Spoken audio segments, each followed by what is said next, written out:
কতদিন হলো ভালো করে ব্লগ দেওয়া হয়নি। কতদিন না, দুদিন, একদিন মিনি ব্লগ দিয়েছি আর একদিন আমার বার্থডের গল্পটা বলেছি। তোমাদের কেমন লাগলো অবশ্যই আমাকে জানিও, কমেন্ট করে জানিও। আর আমি ইউটিউবে আমার মেলের জায়গায় যেখানে অফিসিয়াল মেল লেখা আছে সেখানে কিন্তু আমি আমার ফেসবুক আইডিটা দিয়ে রেখেছি, প্লিজ তোমরা চেক করে নাও। আর ওখান থেকে গিয়ে আমি নতুন জয়েন করে নাও যারা কাছে। আর এখানে কী বানাচ্ছি তো বুঝতেই পারছো। আর এইটা না একটা ফ্লেভারফুল রাইস হতে যাচ্ছে, অসাধারণ একটা গন্ধ বেরোয়। ওই যে মশলাটা দেখলে এটা ঘরেই তৈরি করা, আলাদা করে বাইরে দিয়ে কেনা না। আর বাইরের রোদ্দুর দেখতে পাচ্ছ তো, এখনও কিন্তু হালকা হালকা আছে, কিন্তু এই পেছনে সে যে জানলাটা বন্ধ না করে দিয়ে এখন প্রচণ্ড পরিমাণে মশা ঢুকতে থাকে।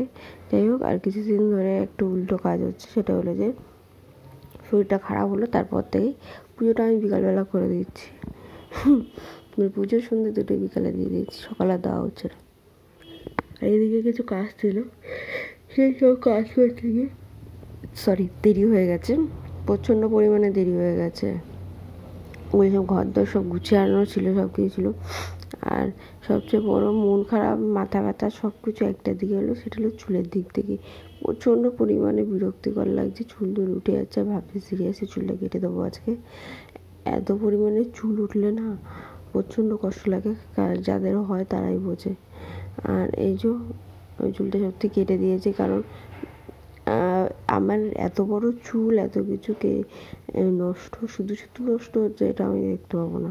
তাতে ছোটো চুল অল্প অল্পগুলো পড়ছে হচ্ছে, সেটা আমি দেখতে পাবো, কিন্তু অত বড় চুল পারবো না। তার মধ্যে শীতকাল তো কোনো অসুবিধাও হবে না, তার জন্য কেটে দিয়েছি। মানে একটু মন খারাপ, একটু খারাপ লাগা সব কিছু ধরেই কেটে দিয়েছি। যাই হোক, দেখতে পাচ্ছ ব্যাক কভার পেছনটা আমি চেঞ্জ করে দিয়েছি। দুটোই সেম ফোন আমার কাছে, সেই জন্য ব্যাক কভার চেঞ্জ করতে এদিক ওদিক করতে অসুবিধা হয় না। আমি জানি না আমার গলা ভয়েস কেমন শোনাচ্ছে। যাই হোক, ওই যে পালকটা দেখতে পাচ্ছিলে, ওই পালকটা কিন্তু আমার আগেই ছিল আমার কাছে। আর এই যে আজকে আমি সুকুমার রায়ের বইটা পড়ছিলাম, 4টে অবশ্য পড়েছি। আর যারা পড়েছো তারা তো খুব জানো যে কেমন লাগে, পড়তে ভালোই লাগে, কিন্তু আমি আমার টাইম মতো ইচ্ছে মতো পড়াশোনাটা করি। মানে এটা তো আর পড়াশোনা বলে না, এটা হলো যে নিজের টাইম কাটানো, সময় কাটানো, বইয়ের পেছনে যে গল্প পড়া, কবিতা পড়া, কিছু নাটক দেখা, এই জিনিসগুলো, গল্প শোনা, এগুলো খুব একটা ভালো হ্যাবিট, তো সের মধ্যেই পড়ে। তো এই হ্যাবিটগুলো আমার এখনও অবধি আছে। যাই হোক, 4টে পড়ে নিয়েছি, তোমার সাথে শেয়ার করছি কী কী পড়েছি। খুব কমন 4টে পড়েছি, প্রথম 4টে দিয়ে স্টার্ট করেছি। বইটা আনার পর থেকে সত্যি বলতে এগুলো পড়া হয়নি, সামনে এক্সাম ছিল, অ্যাসাইনমেন্ট ছিল, অনেক কিছু ছিল। আর পড়াশোনা করবো না ভাবছি, ওই অত অবধি পড়াশোনা করেছি, শেষ। ইচ্ছা ছিল পড়বো, তাহলে না আর পড়বো না, আর আগাবো না, অনেক দূর পড়াশোনা করে নিয়েছি।